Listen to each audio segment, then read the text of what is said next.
Здравейте, приятели! В по-миналия ми клип бях ви обещала да ви покажа как се прави кок.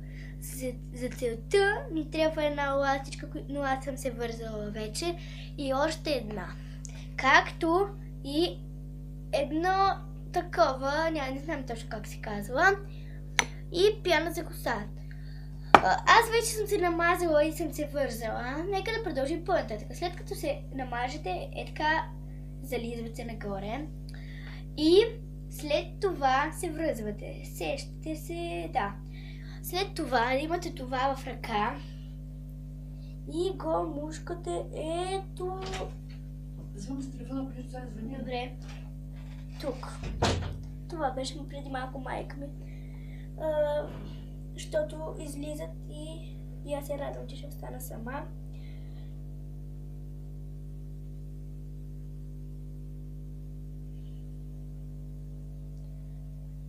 Ето така разделяте косата. След това взимате ластичката и правите ето така. Малко е крив, не, да, крив е.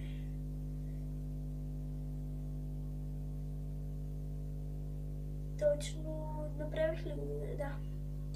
Няма значение.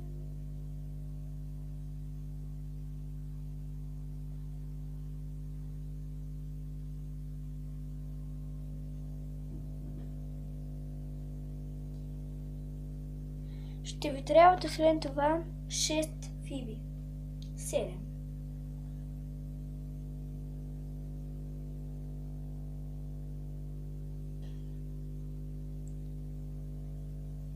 Които трябва да забудете точно на място, което аз не искам да правя като другите видеоклипове, където като почнат да правят бързи прически, почват да ги правят бързо. Все едно бързат за някъде. Аз не бързам за никъде, затова искам да ви покажа как се прави кок, който не знае, защото има хора, където знаят и ще пишат в коментарите, че знаят, или пък въобще няма да пишат нищо. Моля ви се, харесайте ми клипа, ако ви харесва. Или се абонирайте. Дали ще събера много харесвания?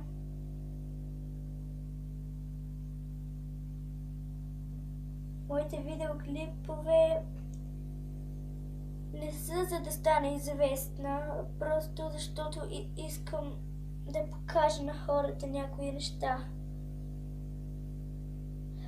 Бях правила един видеоклип, където как да си сглобиш самолета.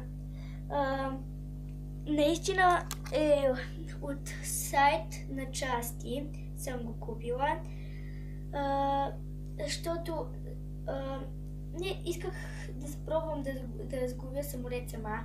Брат ми помогна, макар да не е сама. Ние с брат ми показахме как смисъл крилата и целият самолет са заедно.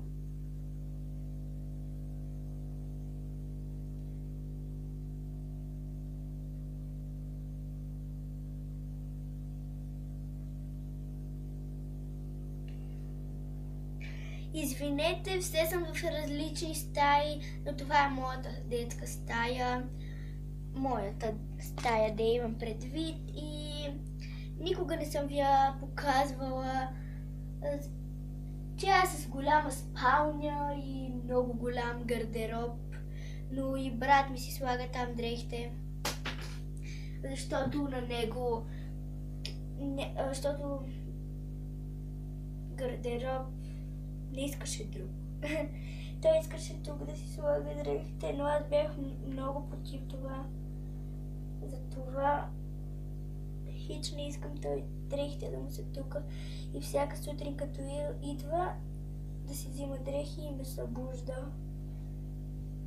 И все му казвам да е по-тих. Той само обещава, че ще е по-тих, ма не е по-тих. Даже един път бягаше и ми скочи така, докато бях и ме стресна. Аз обичам да споделям с приятели. Макар че споделям с вас, вие сте ми като приятели.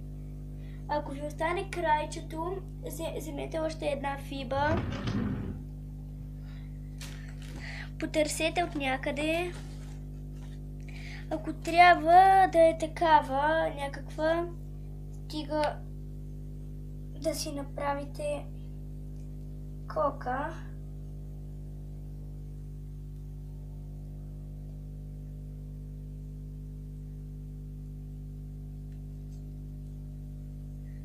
Ето.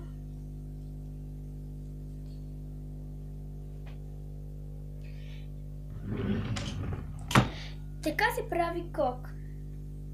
Може малко да ви постърчи, но като си го правиш сам, няма как да стане перфектно. Това беше кок. Сега ще се обърна, ето така. И отстрани, и от другата страна. И ето така. Като искате да ви пусна някакъв видеоклип, просто пишете в коментарите или се абонирайте. Чао, целувки! Между другото,